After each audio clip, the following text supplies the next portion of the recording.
So paano mag-abono sa kakao ng ganito? Ayan, ibaon natin 50 grams per hole. May apat na butas, tapos takpan natin.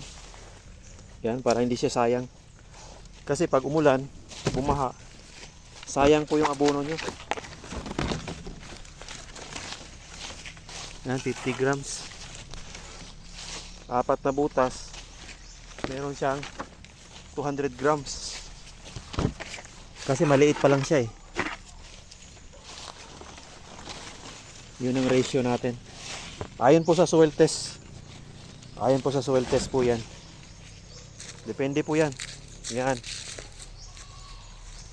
So yan kalaki yung kakao. May apat na butas.